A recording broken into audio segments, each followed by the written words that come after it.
হোটেলত চব্জিৰ লগত খাই দিলে কেৰেলুৱা।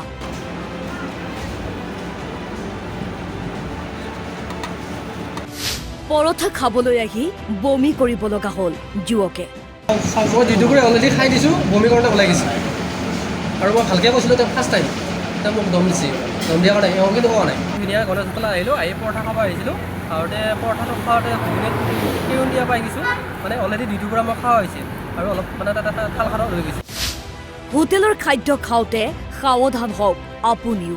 এই যুৱকজনে চিপাঝাৰৰ বৰদলগুৰিৰ গণেশ হোটেলত পৰঠা খাবলৈ সোমাইছিল।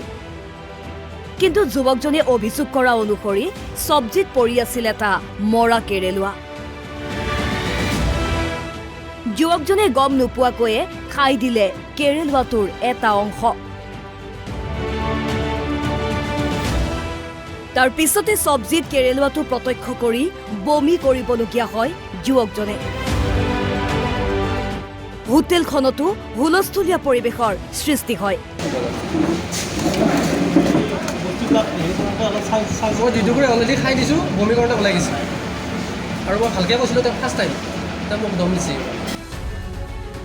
কেৱল ইমানেই নহয়, আন এজন গ্ৰাহকৰ প্লেটতো কেৰেলুৱা উদ্ধাৰ কৰাৰ অভিযোগ কৰে যুৱকজনে। জানিব পৰা মতে কিছুদিন পূৰ্বে হোটেলখনত খাদ্য সুৰক্ষা বিভাগে অভিযান চলাই বহু সামগ্ৰী জব্দ কৰিছিল। কিন্তু কোনো ধৰণৰ ব্যৱস্থা নকৰাৰ বাবে ৰাইজৰ জনস্বাস্থ্যৰ প্ৰতি হোটেল কৰ্তৃপক্ষই গুৰুত্ব নিদিয়াৰ অভিযোগ। ধুনীয়া গণেশ হোটেল আহিলোঁ, আহি পৰঠা খাব আহিছিলোঁ। খাওঁতে পৰঠাটো খাওঁতে কেউন দিয়া পাই গৈছোঁ, মানে অলৰেডি দুটুকুৰা মই খোৱা হৈছে আৰু অলপ মানে তাতে থাল খানা হৈ গৈছে। বিহুৱানৰ ল'ৰা এজন আছিল, তেওঁ পাইছে তেওঁ খাই গৈছে, অলৰেডি হৈ গৈছে। এনেকুৱা খাদ্য তাৰমানে এনেকুৱা পৰিয়ে থাকে লগত, আৰু পিছফালটো বহুত লেতেৰা হয় লগত, বহুত লেতেৰা। চিপাঝাৰৰ পৰা দুলাল হাজৰিকা, অসম লাইভ 24।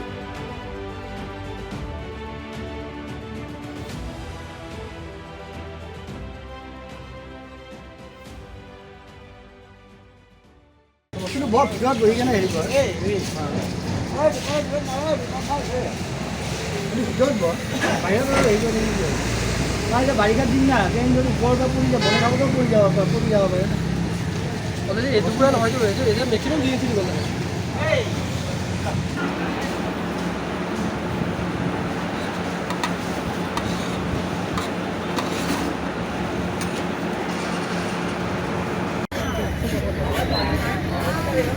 Yeah.